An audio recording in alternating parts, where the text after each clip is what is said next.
Hello friends, मैं नाहर सिंह चौधरी।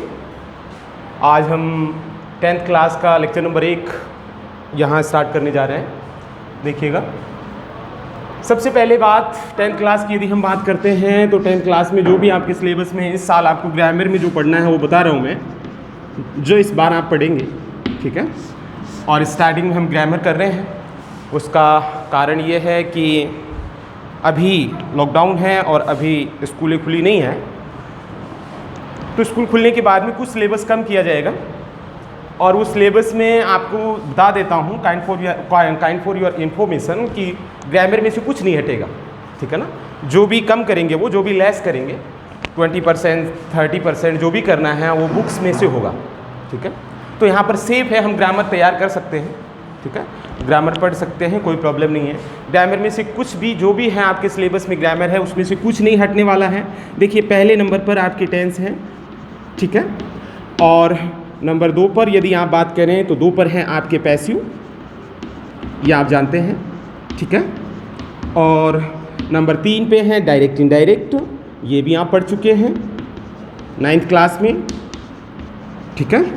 और इसके बाद में यदि बात करें तो नंबर 4 पे आप मॉडल्स पढ़ेंगे और नंबर 5 और आखिरी है वो है आपके क्लोज, ठीक है। केवल 5 ही टॉपिक है, बहुत आसान है, ठीक है। 5 ही टॉपिक हैं जिनको इस साल आप पढ़ने वाले हैं। सबसे पहले tense, passive voice, direct indirect, modal और क्लोज, ठीक है। ये 5 हैं और लगभग इनसे आपके 15 नंबर कवर होंगे, यानी 15 नंबर की ग्रामर पढ़ेंगे आप एग्जाम में, बोर्ड एग्जाम में 15 नंबर की क्वेश्चन इनसे आएंगे जो भी है। दिन में 4 नंबर में से टेंस ही अकेले ही टेंस आएंगे, जिसमें 4 नंबर, यदि यहाँ टेंस आप सही तरीके से पढ़ लेते हैं तो 4 नंबर यहाँ से आपको मिल सकते हैं, ठीक है। तो ग्रामर की यदि बात करें तो हम स्टार्टिंग करते हैं शुरुआत से ही आज। टेंस ज़्यादा टाइम ख़राब नहीं करेंगे। पहली बात यह है कि जो मैं पढ़ा रहा हूँ, आप स्कूल में नहीं आ रहे हैं, आप मेरा वीडियो देखें और वीडियो देखने के साथ साथ जो पढ़ा रहे हैं उसे कॉपी में नोट करें, ठीक है। और कॉपी में नोट करने के बाद में, ठीक है, उसको याद भी करें। रही बात ये कि इसका जो भी है, आपको जो भी है इसका जो लिखा हुआ है, मैं आज कॉपी मंगवा लेता हूँ किसी स्टूडेंट की, और जैसे ही मैं टेंस पढ़ा रहा हूँ उसकी फ़ोटोकॉपी आपके इस चैनल पर, जो 10th क्लास का चैनल हमारा चल रहा है, उस पर उसकी फ़ोटोकॉपी उपलब्ध हो जाएगी। तो आप वीडियो से भी लिख सकते हो और चाहो तो आप जो आपके ग्रुप में हम डालेंगे उससे भी आप लिख सकते हो, या उनकी फ़ोटोकॉपी आप निकलवा सकते हो किसी भी फ़ोटो स्टेट की दुकान से, ठीक है। तो स्टार्टिंग करते हैं हम आज, और सबसे पहले बात करते हैं टेंस की। देखिए, टेंस को खूब अच्छी तरह आपने पढ़ रखा है, हर साल टेंस पढ़ते हैं आप, ठीक है। हर साल टेंस पढ़ते हैं, 9th क्लास में भी आपने पढ़े हैं, 10th क्लास में भी आपने पढ़े हैं, ठीक है ना। हर जगह टेंस पढ़े हैं। ये टेंस होते क्या हैं, सबसे बड़ी बात यह है, पढ़े हर साल है लेकिन आज तक हम इन्हें सीख नहीं पाए हैं, और यही हमारी प्रॉब्लम है कि कोई भी चीज़ हम पढ़ते हैं उसे अच्छी तरह नहीं पढ़ते और बार बार हर साल उसे पढ़ते जाते हैं। देखिए, इंग्लिश में कुछ चेंज नहीं होता है, ठीक है, कुछ भी चेंज नहीं होता है। हर साल वही पैसिव वॉइस आती हैं, वही टेंस आता है, वही डायरेक्ट इनडायरेक्ट आता है, वही मॉडल्स आते हैं, लेकिन मामला कुछ भी नहीं है। जैसे ही सेशन स्टार्ट होता है, जुलाई में आप आते हैं, फिर से वही टेंस चालू हो जाते हैं, ठीक है। फिर अगली साल 10th क्लास में आते हैं, फिर वही टेंस आ जाएंगे, 11th में जाएंगे, फिर वही टेंस पढ़ते हैं, आप याद कुछ भी नहीं करता है, ठीक है। तो मैं चाह रहा हूँ कि इस बार 10th क्लास में आप यहाँ मेरे से पढ़ रहे हैं और यहाँ आप टेंस को आखिरी बार पढ़ें, ठीक है ना, और अच्छी तरह से समझें। जो मैं लिखा रहा हूँ, ठीक है, उसे ढंग से याद करें, ठीक है। तो सबसे पहली हम बात करते हैं टेंस होता क्या है। यदि हम कहें कि टेंस क्या है, आपसे कोई पूछे, आपसे कोई क्वेश्चन करे, what is the definition of tense, कि टेंस को परिभाषित कीजिए, टेंस किसे आप कहेंगे, ठीक है। टेंस मतलब आप हिंदी में जानते हैं, टेंस का मतलब होता है काल। अब इसे कहते क्या है, ठीक है, काल क्या है, इसे क्या कहते हैं, ठीक है। इसको हम परिभाषित करें तो इसको परिभाषा हम कैसे दे सकते हैं कि टेंस क्या चीज़ है, ये प्रॉब्लम है, ठीक है। तो देखिए, हम छोटी सी इंग्लिश में मैं एक डेफिनेशन यहाँ लिख रहा हूँ और वो ये है, tense is a form of a verb, form of a verb which shows time and aspects. ठीक है, छोटी सी एक लाइन में डेफिनेशन है और आप इसे नोट कर सकते हो। ये हमने लिखा है टेंस। हिंदी में यदि आप लिखना चाहो तो नीचे ब्रैकेट बना के आप लिख सकते हो। मैं हिंदी नहीं लिखूंगा, आप ब्रैकेट बना के नीचे हिंदी लिख सकते हो कि टेंस यानी काल, टेंस क्रिया का एक रूप होता है जो प्रकट करता है क्या, टाइम और एस्पेक्ट्स। ठीक है, किनको करता है, टाइम को और एस्पेक्ट्स को। ठीक है, सुन लीजिए पहला पॉइंट, ध्यान दीजिएगा। टेंस क्या है, फॉर्म है, किसकी है, एक वर्ब की। ठीक है, टेंस किसकी फॉर्म है, वर्ब की एक फॉर्म है, वर्ब का एक रूप है। फॉर्म का मतलब होता है रूप और वर्ब मतलब होती है क्रिया। ठीक है, कि टेंस किसका रूप है, क्रिया का एक रूप है। ठीक है ना, जो क्या प्रकट करता है, दो काम करता है, एक तो टाइम बताता है और दूसरा एस्पेक्ट्स बताता है। टाइम का मतलब होता है समय, ठीक है, और एस्पेक्ट्स का मतलब होता है पक्ष। अंडरस्टैंड? ठीक है, टेंस दो काम करेगा और कोई उपयोग नहीं है टेंस का। ठीक है, दो काम करता है कि टेंस या तो एक तो समय बताता है निश्चित रूप से और दूसरा एस्पेक्ट यानी पक्ष बताता है। अब ये पक्ष क्या है ये हम करेंगे, इसके बारे में डिस्कस करेंगे। अभी आप ये देख लें, इसे समझ लो। ठीक है, तो हिंदी आपको समझ में आई इसकी, टेंस क्या होते हैं, ये परिभाषा निश्चित रूप से याद करनी है, कोई भी आपसे पूछ सकता है। ठीक है, तो कम से कम इतना हो कि आपको टेंस की डेफिनेशन आए, परिभाषा आए। तो हिंदी में आप याद करें तो हिंदी में बड़ी आसान है कि टेंस क्रिया का एक रूप होता है जो समय और पक्ष को दर्शाता है या समय और पक्ष को प्रकट करता है। सिंपल, ठीक है, आसान सी बात है। अब बात यह है कि ये समय क्या है, टाइम, आप टाइम जानते हो, ठीक है ना, और ये एस्पेक्ट्स क्या है, समझ में आई बात, इनके बारे में हमें डिस्कशन करना है। तो पहली बात आप ये ध्यान दें कि टेंस अपने आप में कुछ भी नहीं है, ये क्रिया में होता है। ये स्पष्ट हुई बात कि टेंस यदि आप कहीं देखोगे तो उसमें आपको क्या देखनी पड़ेगी, वर्ब को देखना पड़ेगा, क्योंकि टेंस तो अपने आप में कुछ है ही नहीं। टेंस आप देखोगे तो किस में देखोगे, वर्ब के अंदर, क्योंकि टेंस किस में होते हैं, वर्ब के अंदर छुपे होते हैं। किसी भी सेंटेंस में कहीं पर भी आपको टेंस को तलाश करना है, आपसे पूछे कि बताइए इसमें टेंस कौन सा है, तो निश्चित रूप से आप वहाँ सबसे पहले किसको देखोगे, वर्ब को देखोगे, और वर्ब के अंदर ही टेंस होता है। ठीक है, क्लियर बात। देखिए एक चीज और मैं बता देता हूं। अभी मैंने कहा कि टेंस है, टेंस किसके अंदर मिलेगा आपको, वर्ब के अंदर। टेंस कहां मिलेगा, वर्ब के अंदर मिलेगा। और वर्ब कहां मिलेगी, सीधी सी बात है, वर्ब मिलेगी किसके अंदर, सेंटेंस के अंदर। ठीक है, वर्ब कहां जाकर मिल रही है आपको, सेंटेंस के अंदर। कोई भी सेंटेंस, यानी कहने का मतलब ये है, ये नोट करना है आपको, कहने का मतलब ये है कि टेंस यदि तलाश करेंगे तो वो किसके अंदर होगा, वर्ब के अंदर, और वर्ब कहाँ मिलेगी, सेंटेंस के अंदर मिलेगी। यानी कोई भी सेंटेंस ऐसा नहीं है जिसमें वर्ब नहीं होती, और कोई वर्ब सेंटेंस की ऐसी नहीं होती जिसमें क्या नहीं होता, टेंस नहीं होता। यानी without tense can not be possible a single sentence. ठीक है, बिना टेंस के कोई वाक्य नहीं होता है अंग्रेजी में, समझ में आ रहा है। चाहे वो वाक्य 2 शब्द का हो, चाहे वाक्य 4 शब्द का हो, चाहे 2 लाइन का हो, या 1 पन्ने का हो, या 1 पेज का हो, कोई फर्क नहीं पड़ता। लेकिन दुनिया में एक भी ऐसा सेंटेंस नहीं है जिसे आप बिना किसके लिख दो, टेंस के लिख दो, नहीं लिख सकते। ठीक है, तो सिंपल बात हुई, टेंस ढूंढेंगे वर्ब में, और वर्ब रहेगी किसके अंदर, सेंटेंस के अंदर। यानी कोई भी सेंटेंस बिना वर्ब के नहीं हो सकता, और वो वर्ब किसके बिना नहीं हो सकती, टेंस के बिना नहीं हो सकती। बहुत सिंपल सी बात है। आगे बात समझ में, ये चीज़ समझ में आई, फिर दोबारा सुन लें। टेंस किसके अंदर है, वर्ब के अंदर, और वर्ब किसके अंदर है, सेंटेंस के अंदर। अब कोई भी सेंटेंस किसके बिना नहीं हो सकता, वर्ब के बिना नहीं हो सकता, और कोई भी वर्ब किसके बिना नहीं हो सकती, टेंस के बिना नहीं हो सकती। यानी सिंपल सी बात है, ठीक है ना, बहुत ईजी सी बात है कि टेंस वर्ब में मिलेगा और वर्ब सेंटेंस में मिलेगी। कोई कहे कोई भी सेंटेंस, कोई भी किसी भी तरह का सेंटेंस बिना टेंस के नहीं हो सकता, पहली बात। और कोई भी वाक्य यानी सेंटेंस बिना वर्ब के नहीं हो सकता। यानी एक चीज, ये सब जरूरी है एक सेंटेंस के लिए। सेंटेंस में निश्चित रूप से क्या मिलेगा आपको, टेंस में मिलेगा। टेंस किसके अंदर मिलेगा, वर्ब में मिलेगा। ये सारी चीज किसके अंदर है, सेंटेंस के अंदर। यानी सेंटेंस बिना वर्ब के नहीं होगा। छोटा सा सेंटेंस लिखें, चाहे लंबा सा लिखें, चाहे कैसा भी आप लिखें, निश्चित रूप से वो सेंटेंस तभी बनेगा जब उसमें क्या आएगी, वर्ब आएगी। और वो उस वर्ब में भी क्या होना चाहिए, टेंस होना चाहिए, तब जाकर एक सेंटेंस बनेगा, नहीं तो सेंटेंस होगा ही नहीं। ठीक है, उसे हम सेंटेंस नहीं कहेंगे। तो क्लियर होगी बात, ये बात समझ में आई। दोबारा से रिपीट कर रहा हूं, tense is a form of a verb which show time and aspects. कि टेंस क्रिया का एक रूप होता है जो समय और पक्ष को प्रकट करता है या उसे दर्शाता है। सिंपल, मिटा रहा हूं इसे।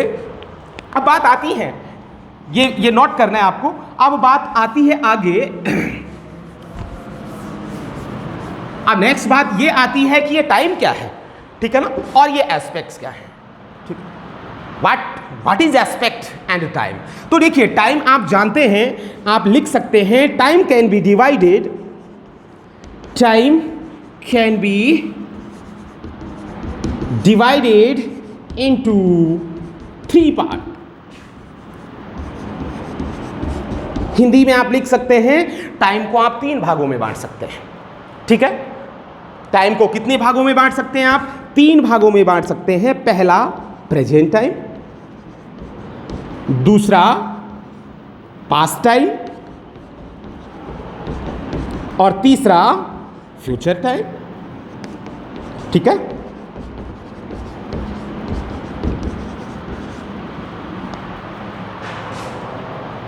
टाइम कितने हो गया, 3 हो गया। कौन कौन सा, प्रेजेंट टाइम, दूसरा पास्ट टाइम और तीसरा फ्यूचर टाइम। इनके अलावा कोई टाइम हो ही नहीं सकता। प्रेजेंट टाइम का मतलब वर्तमान काल का समय, पास्ट टाइम का मतलब भूतकाल का समय और फ्यूचर का मतलब भविष्य काल का समय। ठीक है, बड़ी सिंपल सी बात है। इसके आधार पर टेंस भी कितने प्रकार के हुए, 3 प्रकार के। कौन सा, पहला प्रेजेंट, जो प्रेजेंट टाइम शो करेगा। ठीक है, तो ठीक है, वो कहलाएगा कौन सा, प्रेजेंट टेंस। नंबर दूसरा पास्ट, जो पास्ट टाइम शो करेगा वो कहलाएगा कौन सा, पास्ट टेंस। और नंबर तीसरा फ्यूचर, जो फ्यूचर टाइम शो करेगा वो कहलाएगा क्या, फ्यूचर टेंस। ठीक है, वो 3 बात हो गई, समझ में आ गई। टाइम 3, वर्तमान काल का मतलब वर्तमान काल को जो बताएगा प्रेजेंट टेंस, पास्ट टाइम को बताएगा वो पास्ट टेंस और फ्यूचर टाइम को बताएगा वो फ्यूचर टेंस। अब ये जरूरी नहीं है कि प्रेजेंट टाइम हमेशा प्रेजेंट टेंस बताएगी, हम पढ़ेंगे तब आगे डिस्कस करेंगे। अभी यहां पर इतनी ही बात करते हैं। ठीक है, कि प्रेजेंट टेंस भी फ्यूचर टाइम बताता है, लेकिन ये एक्सेप्शनल है। ये बातें हम जब ये पढ़ेंगे प्रेजेंट टेंस तो आपको बताएंगे कि किस तरह से प्रेजेंट टेंस भी फ्यूचर टाइम भी बता देता है। ठीक है ना, तो ये बातें हैं, इसको मैं मिटा रहा हूं। बहुत सिंपल सा मैंने लिखा है, time can be divided into 3 parts. Time को हम 3 भागों में बांट सकते हैं। सबसे पहला प्रेजेंट टाइम, दूसरा पास्ट टाइम, तीसरा फ्यूचर टाइम। हिंदी आप जानते हैं, लिखने की आवश्यकता नहीं है, बहुत सिंपल है, बहुत आसान है। ठीक है, आगे चलते हैं। नेक्स्ट बात, नेक्स्ट पॉइंट है। नेक्स्ट देखिएगा, अब बात आती है टाइम की, हमने बात की। अब नंबर आता है ये एस्पेक्ट्स क्या होते हैं। ठीक है, ठीक है, अब ये एस्पेक्ट्स क्या होते हैं, कौन सी बात कर रहे हैं अब दूसरे पॉइंट की हम, एस्पेक्ट्स। ये एस्पेक्ट्स का मतलब होता है पक्ष, क्रिया का पक्ष। ठीक है, क्या होता है, पक्ष। ये पक्ष हैं क्या, ठीक है, कि टेंस 2 काम करता है। पहला मैंने कहा ये टाइम बताएगा, टाइम आपने बता दिया कि टाइम 3 ही बताएगा, या तो प्रेजेंट टाइम बताएगा या पास्ट टाइम बताएगा या फ्यूचर टाइम बताएगा। क्यों बताएगा, क्योंकि टाइम 3 ही होते हैं। ठीक है ना, टाइम कितने होते हैं, 3 ही होते हैं, इनके अलावा चौथा टाइम है ही नहीं, आज तक कोई है ही नहीं। ठीक है ना, इसलिए 3 ही बताते हैं। और अब बात नेक्स्ट आती है कि ये एस्पेक्ट्स क्या है। अब एस्पेक्ट्स क्या है देखिए, ठीक है, एस्पेक्ट्स का मतलब आप लिख सकते हैं स्टेट ऑफ वर्ब। ठीक है, यानी वर्ब यानी क्रिया किस अवस्था में है, लिखना नहीं है, कोई बात नहीं है। स्टेट ऑफ वर्ब यानी क्रिया किस अवस्था में है। देखिए, क्रिया का काम क्या है, क्रिया होती है, कोई भी काम चल रहा है, बंद है, होगा, हो चुका है, ठीक है ना। ये क्या है, एक काम है, मैं कह रहा हूं कि मैं इंग्लिश पढ़ा रहा हूं, इस वाक्य में वर्ब क्या है, पढ़ाना, यानी पढ़ाने का क्या हो रहा है, चल रहा है, जारी है। मैंने कहा कि मैं अंग्रेजी पढ़ा चुका हूं, ठीक है। अब इसमें वर्ब क्या है, पढ़ा चुका हूं, यानी वर्ब क्या हो गई, समाप्त हो गई ना, वर्ब समाप्त हो गई। और मैंने कहा कि मैं 2 घंटे से अंग्रेजी पढ़ा रहा हूं, यानी टाइम पीरियड दे रखा है, कितने बजे से मेरा काम चल रहा है, 2 घंटे से चल रहा है। लेकिन एक बात मैंने कही कि मैं अंग्रेजी पढ़ाता हूं, यानी एक जर्नल वर्क है, मेरा एक काम है इंग्लिश पढ़ाने का, ठीक है ना। आज भी पढ़ाता हूं, कल भी पढ़ाता था, पहले भी पढ़ाता था, यानी ये काम डेली का मेरा वर्क है, यानी मैं अंग्रेजी पढ़ाता हूं। तो ये है स्टेट ऑफ वर्ब, ये एस्पेक्ट्स है, ठीक है। एस्पेक्ट की बात आपको समझ में नहीं आई, कोई बात नहीं है। वर्ब किस स्थिति में है, ये एस्पेक्ट बताते हैं कि वर्ब यानी क्रिया चल रही है, क्रिया बंद है, क्रिया हमेशा होती रहती है, क्रिया हो चुकी है, ये इन्हें क्या कहते हैं आप, वर्ब का पक्ष कहते हैं, वर्ब के एस्पेक्ट्स कहते हैं, वर्ब की स्थिति कैसी है, ठीक है ना, समझ में आ रहा है। मैं वीडियो देख रहा हूं, अब इसमें वर्ब क्या है, देख रहा हूं, यानी देखने का काम क्या हो रहा है, चल रहा है, ठीक है ना, कंटिन्यू हो रहा है, यानी जारी है। लेकिन मैंने कहा मैं वीडियो देखता हूं, यानी देखता हूं, अब कब देखता हूं ये पता नहीं है, ये जर्नल वर्क है कि मैं देखता हूं, आज भी देखा हूं, कल भी देखी थी, यानी मेरी ये हैबिट में है, हर रोज का मेरा काम है, डेली वर्क है। तो ये होते हैं वर्ब के एस्पेक्ट्स। अब वर्ब के 4 एस्पेक्ट्स होते हैं, देखिए पहला नंबर, ठीक है, कौन सा है, पहला नंबर हम कहते हैं सिंपल या इंडेफिनिट। कौन सा एस्पेक्ट हुआ, सिंपल या इंडेफिनिट। नंबर 2 और दूसरा एस्पेक्ट हुआ आपका कंटिन्यूअस, ठीक है, कौन सा हुआ, कंटिन्यूअस। और तीसरा एस्पेक्ट हुआ आपका कौन सा, परफेक्ट, ठीक है, कौन सा एस्पेक्ट हुआ, परफेक्ट। और नंबर 4 और नंबर चौथा और 4 एस्पेक्ट हुआ आपका परफेक्ट कंटिन्यूअस, ठीक है, ये हैं एस्पेक्ट्स। अब 4 एस्पेक्ट हो गए, टेंस कितने हो गए, 3। अब इन एस्पेक्ट्स के आधार पर प्रत्येक टेंस को कितने भागों में बांट दिया आपने, 4 भागों में, यानी इसके आगे प्रेजेंट जोड़ दिया तो present simple, present continuous, present perfect और प्रेजेंट परफेक्ट कंटिन्यूअस, ठीक है। अब इनकी पहचानें होती हैं, एस्पेक्ट्स की भी पहचान होती है, इंडेफिनिट या सिंपल, सभी इंडेफिनिट, चाहे वो पास्ट हो या प्रेजेंट हो, ठीक है ना। इंडेफिनिट की पहचान होती है कि वाक्यों के अंत में आता है ता, ते और ती, चाहे वो पास्ट इंडेफिनिट हो, चाहे वो प्रेजेंट इंडेफिनिट हो। कंटिन्यूअस की पहचान होती है और वो होती है रहा, रही और रहे, ठीक है। ये शॉर्ट में बता रहा हूं, आगे हम लिखेंगे, लेकिन यहां समझने का आप प्रयास करें। परफेक्ट कंटिन्यूअस की भी पहचान होती है रहा, रही और रहे। सॉरी, एक बीच में छूट गया ना, अच्छा, ये परफेक्ट की लिख दे। और परफेक्ट की पहचान होती है क्या, चुका,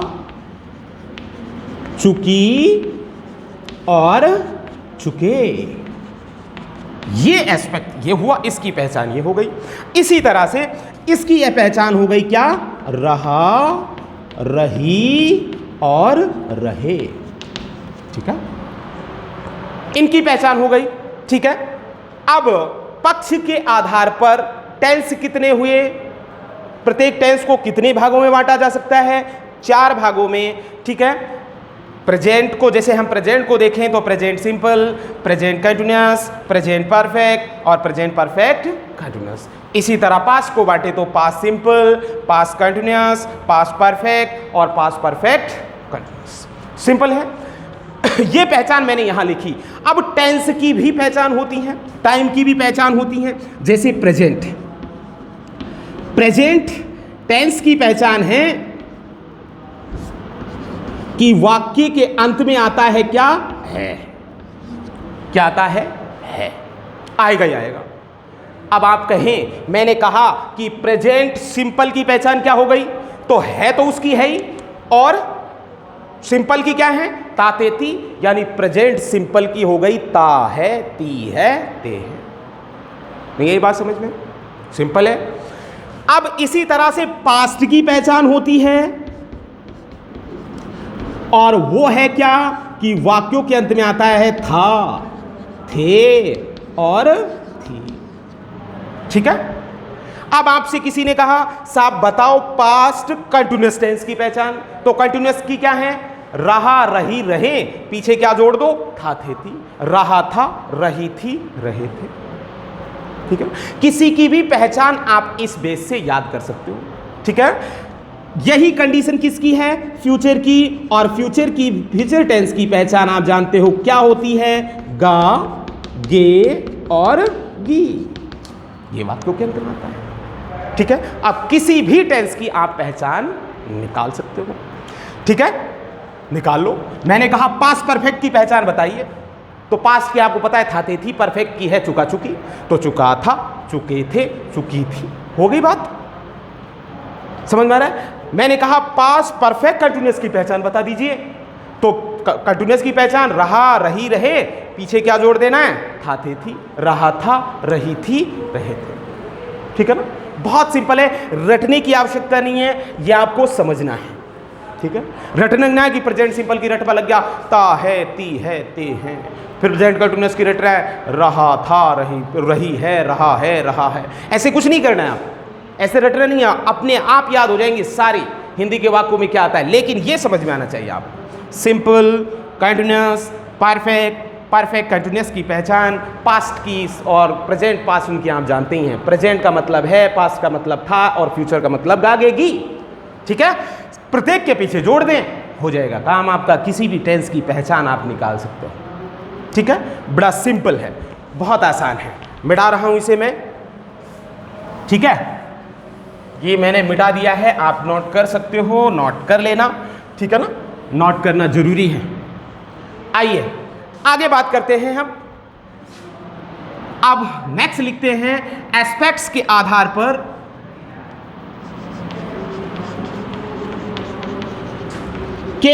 पर प्रत्येक टेंस को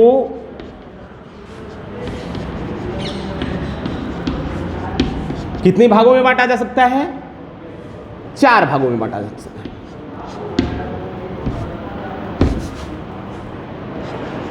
चार भागों में बांटा जा सकता है, बांटा जा सकता है।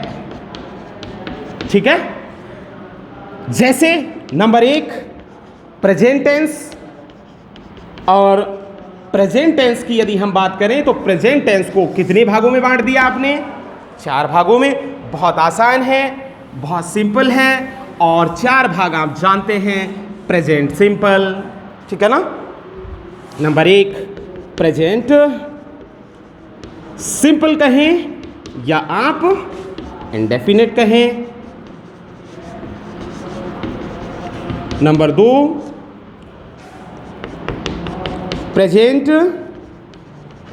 कंटिन्यूअस कहें या आप नंबर 3 प्रेजेंट परफेक्ट कहें, और नंबर 4 प्रेजेंट परफेक्ट कौन सा कहें, कंटिन्यूअस कहें। इसी तरह से पास्ट को बांट देंगे। ठीक है ना, अब इनकी पहचान आप बना ही सकते हैं। प्रेजेंट की पहचान क्या है, सिंपल की पहचान क्या है, ता ते ती, तो प्रेजेंट सिंपल की पहचान क्या हो गई, ता है ती है ते है। प्रेजेंट की पहचान है, कंटिन्यूअस की पहचान रहा रही, तो प्रेजेंट कंटिन्यूअस की हो गई, रहा है रही है रहे हैं। इसी तरह प्रेजेंट की पहचान है, परफेक्ट की पहचान चुका चुकी चुके, तो प्रेजेंट परफेक्ट की पहचान हो गई, चुका है चुकी है चुकी है। हो गया ना सिंपल खेल। तो इस तरह से समझना है, पहले मेरी बातें आपको समझनी पड़ेंगी। First you have understand my thought, my ideas. After that, you have solved every question in this topic. मिटा दूं इन्हें? तो अब आगे हम आज बात करते हैं पहला, और पहली बात करेंगे हम, और पहला टेंस शुरुआत करते हैं हम, और वो है टेंस कौन सा? Present tense. कौन सा? Present tense. ठीक है।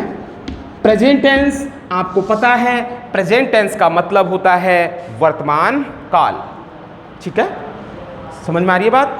प्रेजेंट टेंस के बारे में हम ज़्यादा डिस्कस करेंगे नहीं, यानी प्रेजेंट टेंस आप जानते हो, प्रेजेंट टेंस यानी वर्तमान काल वो काल होता है, प्रेजेंट टेंस वो टेंस होता है जिसके अंदर वर्तमान काल की घटनाओं के साथ साथ कुछ भविष्य काल की घटनाएं भी लिखी जाती हैं।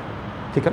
प्रेजेंट टेंस का मतलब ये नहीं है कि प्रेजेंट टेंस हमेशा और हमेशा प्रेजेंट टाइम ही बताएगा, वर्तमान का समय ही बताएगा, ऐसा नहीं है। ये फ्यूचर टाइम भी बताता है, लेकिन वो कहाँ कहाँ बताएगा, कैसे कैसे बताएगा, ये हम डिस्कस करेंगे जैसे जैसे हम इसे पढ़ेंगे। तो प्रेजेंट टेंस में नंबर 1, और नंबर 1 में हमने पहला डाला, और वो है कौन सा?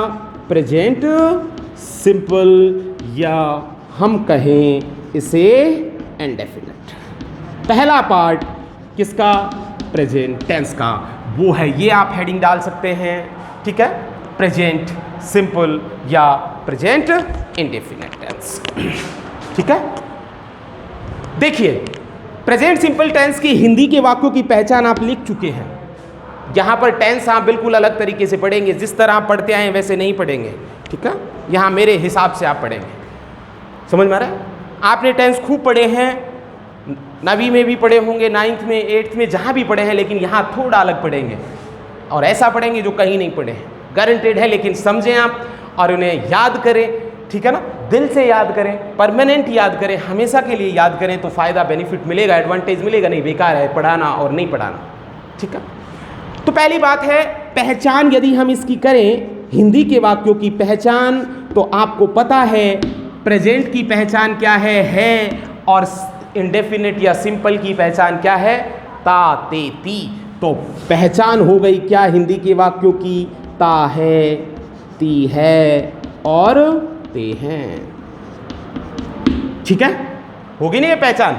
तो नंबर 1 बात हो गई ये हिंदी में। यदि जर्नली, सामान्यतः, ऐसा नहीं है कि ऑलवेज ऐसा होता है, जर्नली जिन वाक्यों के अंत में ता है, ती है आते हैं हिंदी के वाक्यों के, यदि उन्हें हमें इंग्लिश बनानी है, उनकी अंग्रेजी हमें ट्रांसलेट करनी है, तो हमें किस टेंस का यूज करना पड़ेगा? प्रेजेंट सिंपल या इंडेफिनिट। बराबर।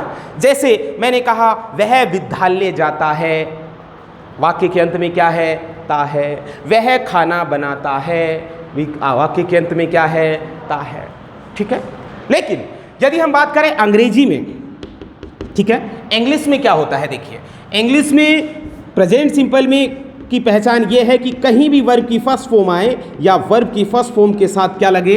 एस या ईएस लगे, तो भी टेंस कौन सा होता है? प्रेजेंट सिंपल होता है। ठीक है। नंबर 3, ये एक एक चीज हम पढ़ेंगे, पहले मैं सारी डिटेल लिख रहा हूं। नंबर 3 में डू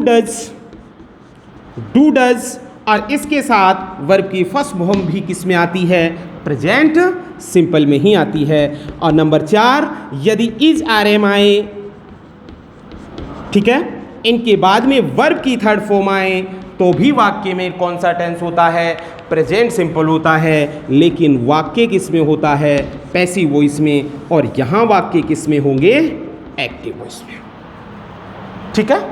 नंबर 5, ठीक है, नंबर 5 है is are am. Is are am इनका यूज हो किसके रूप में? मेन वर्ब के रूप में, तो भी टेंस प्रेजेंट सिंपल होता है। नंबर 6, यदि इज आर एम आए, ठीक है, इनके बाद में टू आए प्लस वर्ब की फर्स्ट फॉर्म आए, तो भी टेंस होता है कौन सा? Present simple. Number 7, has have आए, ठीक है, और ये किसके रूप में आए? मेन वर्ब के रूप में, तो भी टेंस हो जाता है कौन सा? Present simple. और नंबर 8 और आखिरी जो बातें हैं वो है आ जाए, हैव आ जाए, इसके बाद टू लग जाए प्लस वर्ब की लग जाए कौन सी फॉर्म? फर्स्ट फॉर्म, तो भी वाक्य किसमें होता है? प्रेजेंट सिंपल टेंस में। इतने तरह के वाक्य बनते हैं। अब इनका प्रयोग कैसे होता है, कहाँ होता है, ठीक है ना, किस स्थिति में होता है, ये हम बात करेंगे नेक्स्ट वीडियो में। एक एक चीज को हम पढ़ेंगे कि किस तरह वर्ब की फर्स्ट फॉर्म का प्रयोग होता है, कहाँ इसके साथ एस लगता है, कहाँ एस लगता है, कहाँ डू का प्रयोग होता है, कहाँ डज का प्रयोग होता है, इज आर एम के बाद थर्ड फॉर्म कैसे आती है, किस तरह के वाक्यों में आती है, कहाँ कैसा होता है, ये हम बात करते हैं नेक्स्ट सेकंड वीडियो में। ठीक है, देखते रहें आप हमारे चैनल को। Thank you for watching. खत्म हो गया भाई टाइम।